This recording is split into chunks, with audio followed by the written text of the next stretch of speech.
So for women, what really works? You have to be having good oratory skills, or how do women up their game in the How do corporate world? women? Up their game in the corporate world. Anything that women should do to get the seat on the table, be able to be more expressive, be able to Today get I there. think women have broken the glass ceiling, as they call it, and I think they should just not think of them as women or men. Like I never thought of myself as a woman journalist.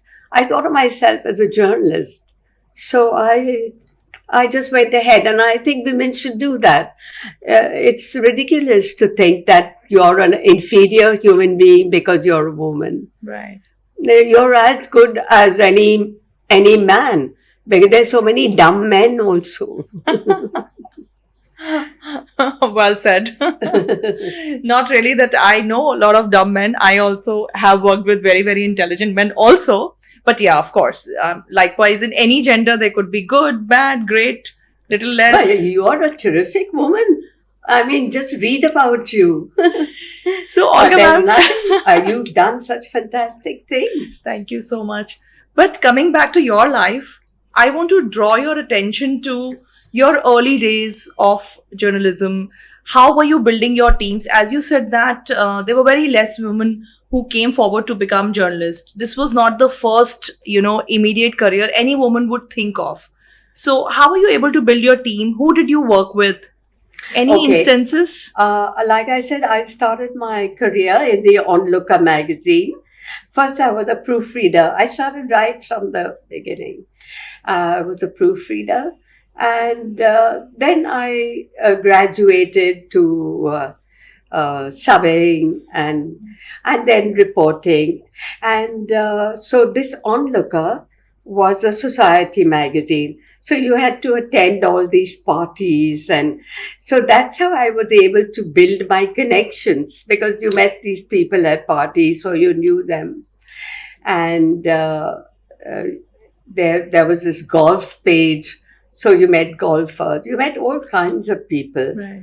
And so it was a terrific base to start with. And then, like I said, I met Shalil Ghosh, who introduced me to Anand Bazaar. And they kind of welcomed me. And like I said, I was the first woman doing politics and Yeah. uh, writing on politics. And then when they started the business paper, until they got a business editor, I used to kind of handle it. So, you know, I was very lucky that I got these opportunities because I was the only one in Mumbai. Whereas other journalists, women or men, they were given certain beats in big newspapers, Right. like you cover Mantralaya, or you cover railways, or you cover shopping, whatever. But I did everything, whether it was defense, uh, politics, business, anything. I covered it. I even I even wrote on sports, though I know nothing about it. But I had to interview Wilson Jones, who was yeah, Wow. yeah. So it was very interesting. Let's talk about the best interview that you remember. The Of your best? the best interview of your lifetime that you remember? No, I like every interview. Any specific which is warm in your memory? Not really. Oh, I interviewed Osho when he came back from the US. Let's talk about that. Yeah. How was it? Oh, it was very interesting because, he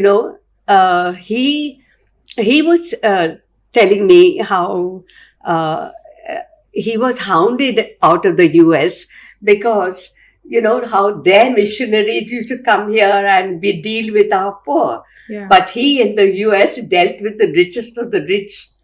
And the US didn't like that because, then their people would be converted, the rich would be converted or whatever was their problem. But they hounded him out from there. And so he was very interesting. I really liked the interview with him. How was his energy that you met him? How was his energy? Oh, Was there anything different from What is the difference between, let me ask you this, that you meeting a person and you meeting Osho, what was the difference? Did you feel the difference? Yeah, the difference is he was a spiritual guy, and he had so many experiences. And I had been to his institution in Pune, Right. so I had heard him before, and his they used to do a column for us in Anand Bazaar. Yeah, so that's how. Well, it was just how was it interesting? Did you feel Oh, the it- sparks of spirituality from him sitting live with him? Because Uh, it was very difficult to even get a glimpse of Osho. Osho was that big a figure. And if you could get to meet him personally and interview, was it any yeah, experience? because by then, he was so hounded. Yeah. So he was quite a different person from what he was in Pune. Yeah. Yeah. And, but he was very interesting. I think he was very well read.